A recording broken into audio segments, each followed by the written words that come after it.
Press hockey coverage with Jim Biringer. Hello, everyone. This is Jim Biringer, Full Press NHL, part of the Full Press Media Group. Please subscribe to the channel, like this video, comment below. We're talking about the rumors here in NHL training camp. Does the math make sense? Where does Kirill Kaprizov stand? Where does Luke Hughes stand? What about Mason McTavish? Then there's Luke Evangelista that just up and left. And then Carter Hart. Where does he fit into everything? Kyle Connor, Jack Eichel, and Adrian Kempe. Do the dollars make sense for these teams to bring these players back? We know, as I reported for RG Media, that teams have been looking at keeping their own players, even with a rising salary cap, because the fear of the unknown and how they fit in is greater than what they have on their team, so they're going to look to sign them. And let's start with Luke Hughes in New Jersey. Wrote about it yesterday up on Full Press Media. The link is below in the description. Check it out. The New Jersey Devils, Luke Hughes, he remains out of training camp, continues to be a holdout. He'll miss his second preseason game. The Devils need him back. But Tom Fitzgerald and the New Jersey Devils are working with an internal cap, whether you want to believe it or not. He said it. There's evidence to it, trying to lock their core players up. Jack Hughes, Nico Hischier, Jesper Bratt. You look at where those guys are fitting in. You overpaid a little bit for Timo Meier after you traded him so you could keep him. Dougie Hamilton's at $9 million. Where does Jack fit in? You got Brett Pesce, Brandon Dillon, all that. So you want to fit him in to make the team successful moving forward because you have other factors. Are you bringing in a top six scoring winger? Who are you adding? Could you bring in a third line center? What other depth scoring are you bringing in? You want to extend Jacob Markstrom to keep the tandem of Markstrom and Allen together. There's a lot of factors going in there. Then there's the player side looking at, hey, wait a minute. If Brock Faber's at $8.5 million, Jake Sanderson's at $8.25 million, $8.0 million, what's going on there? Like, how do I fit in? Like, where do I fit in that scale? And the Devils want to keep him under $8 million tops, similar to his brother Jack Hughes. That's where they want to keep him on a long-term extension, which I've been reporting on all summer. Now, Elliot Friedman, Dave Pagnotta, and the other insiders are picking it up as well, saying the Devils and Luke Hughes working on a long-term extension. That's always been the plan. Is it going to be a bridge deal? The Devils don't want to do 3-year bridge deal. They don't want to walk him to arbitration or an offer sheet. They don't want to do that. They don't want to give him 5 years, as been reported by others, to walk him to free agency like his brother Jack Hughes, to line up all the Hughes brothers together. That doesn't happen. Is it 6 years? Is it 7 years? Is it 8 years? The Devils want to lock him up to an 8-year deal.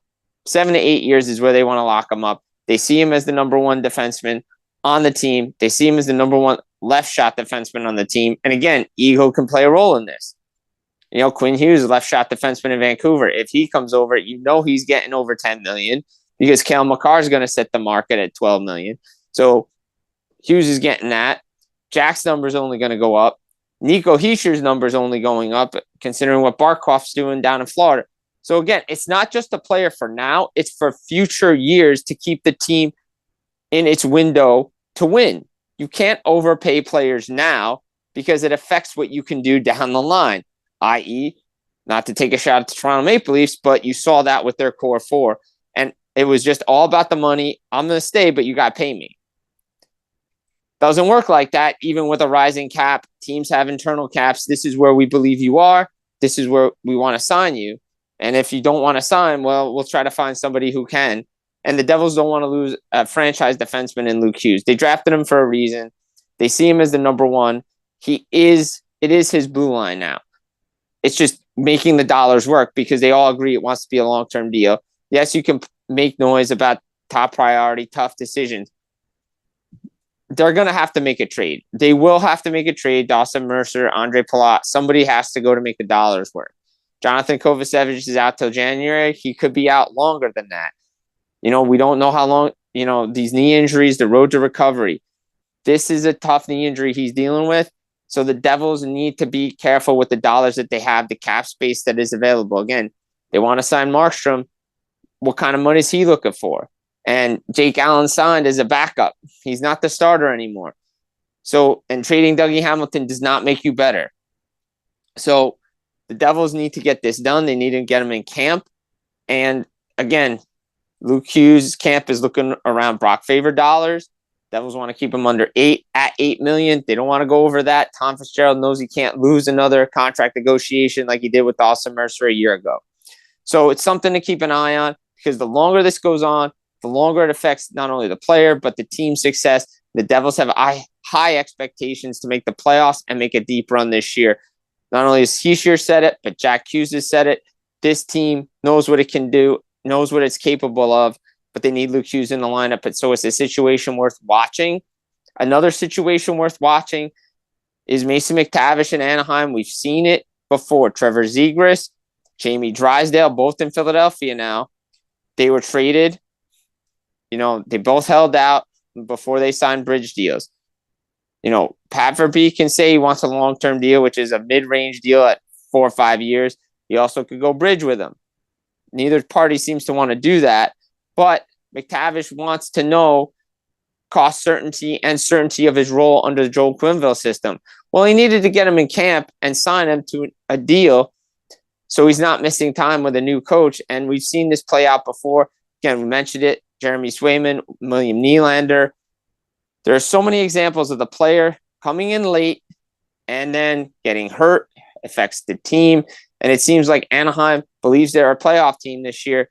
But where does Mason McTavish fall in? Is he a second-line center for them? Well, right now, Mikael Granlund's playing at it. I've wrote this for Full Press Media, that I could see it coming around. The Trevor Zegras deal, he got around $5.75 million on a 3-year deal. They could do 5 times 5.75, maybe, go to $6 million at that. Ducks are offering about 5 times 5.5. The player's looking around $7 million. They could settle somewhere in between, but this could be a lengthy one. And again, it all comes down to certainty of the player. What's his role going to be? He wants to know that. He wants to be a future of this team. And again, if it was truly both parties really wanted a long-term deal, this would have gotten done similar to Troy Terry. So again, is Mason McTavish falling into the category of not being a Pat Verbeek or not being a Joel Quenneville guy? We're going to find out. Luke Evangelista, is he a Barry Trotz guy? Doesn't seem like it. He sees what's going on when guys like Dante Fabro leave, Philip Tomasino leave, Eli Tolvanen leave. Those guys are successful elsewhere.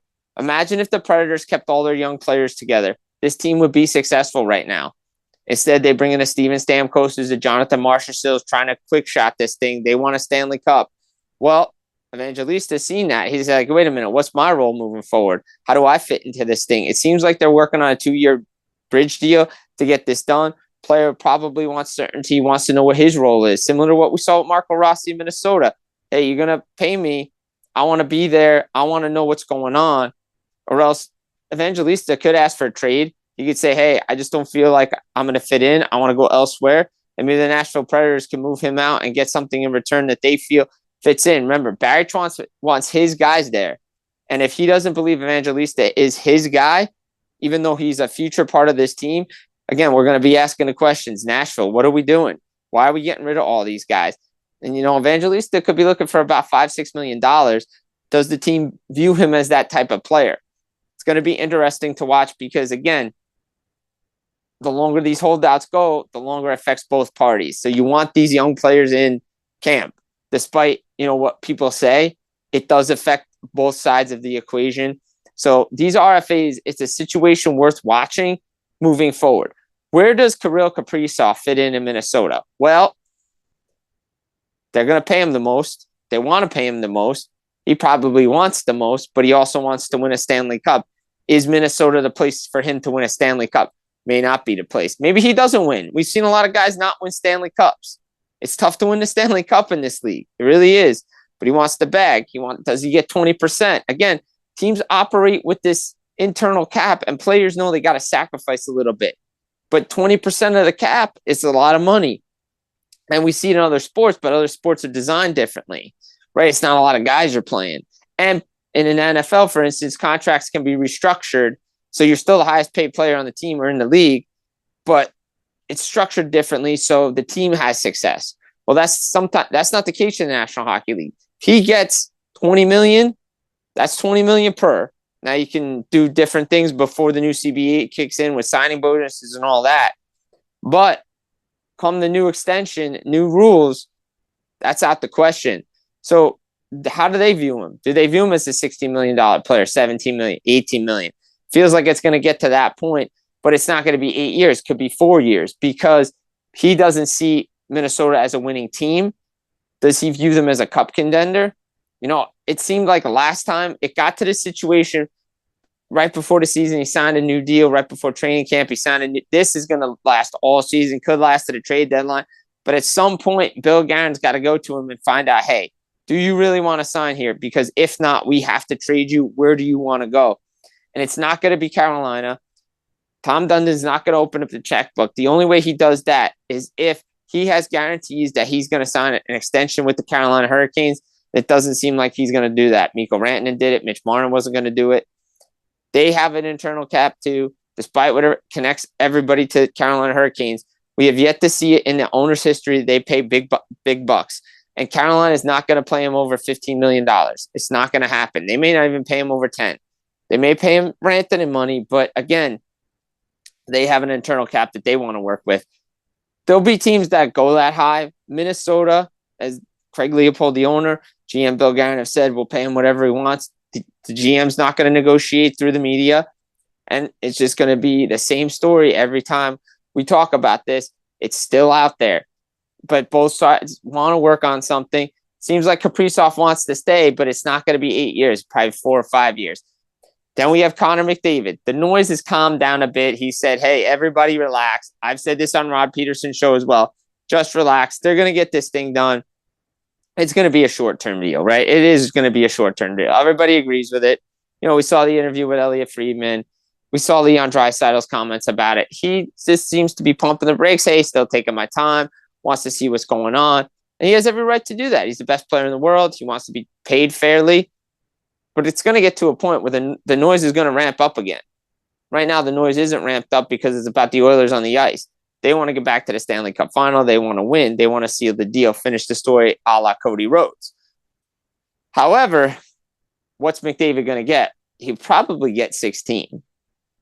If he gets 16.5, that's probably the number. He's not getting more than that. I think that's going to surprise a lot of people. Oh, he can get more. He understands how the game is played. We just said it. Yeah, you can get more money, but you're not going to help your team win. He's seen what's gone on since Stan Bowman's gotten there. He's seen what happened last year when Ken Holland wasn't brought back. There was no GM in place at July 1st. His former agent, now the head of the Edmonton Oilers, Jeff Jackson, CEO of hockey operations, didn't have a GM in place, signed all these players.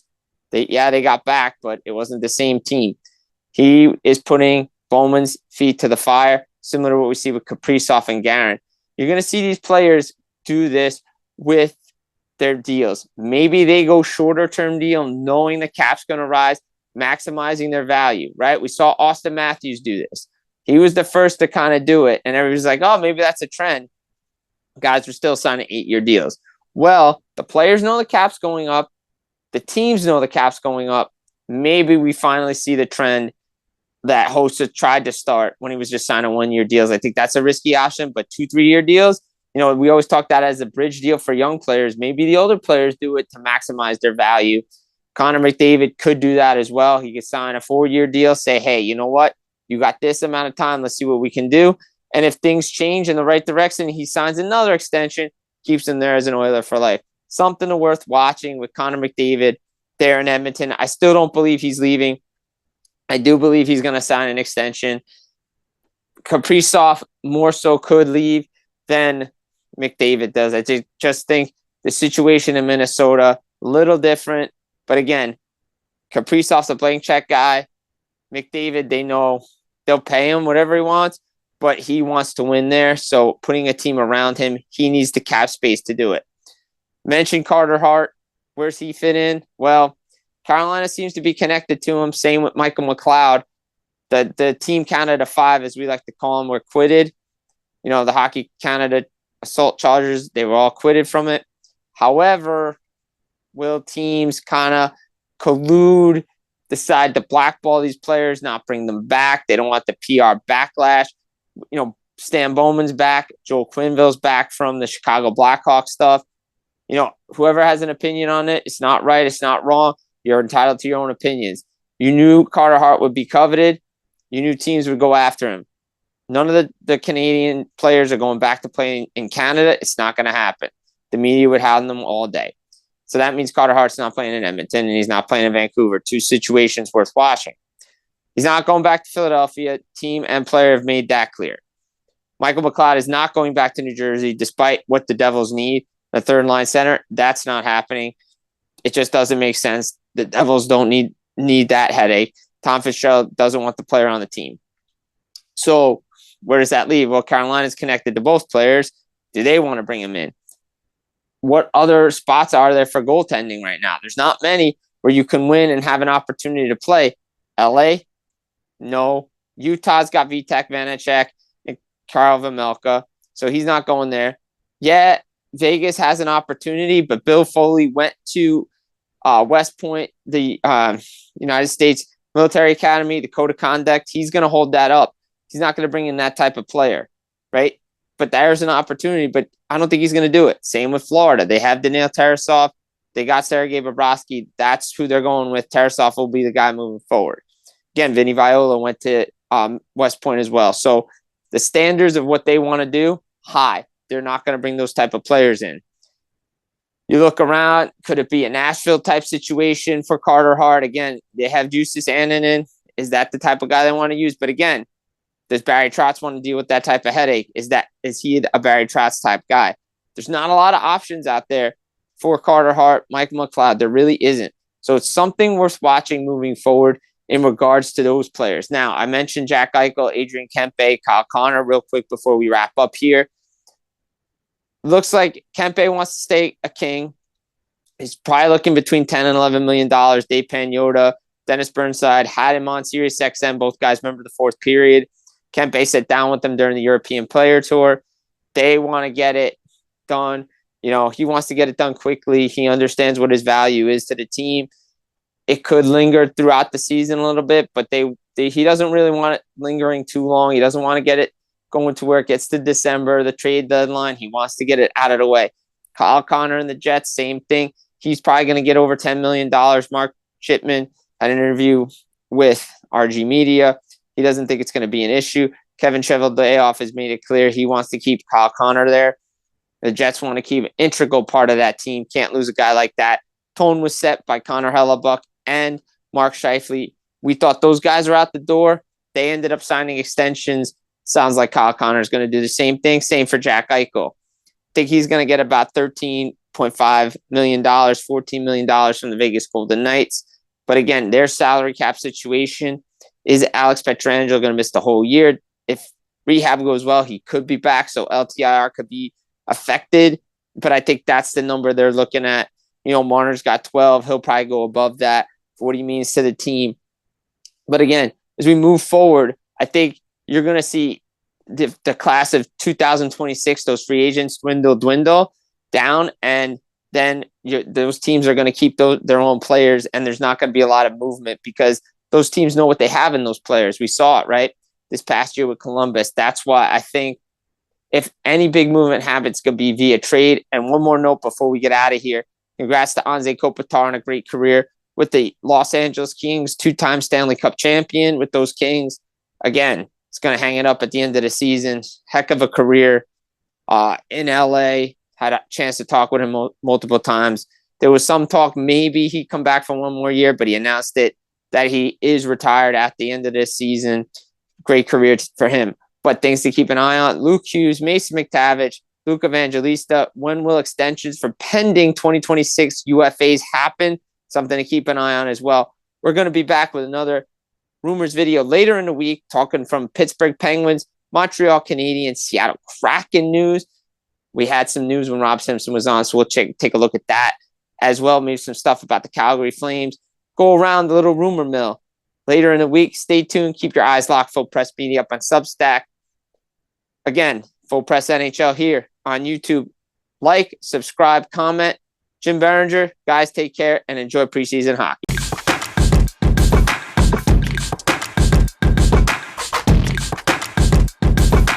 Full press hockey coverage with Jim Biringer.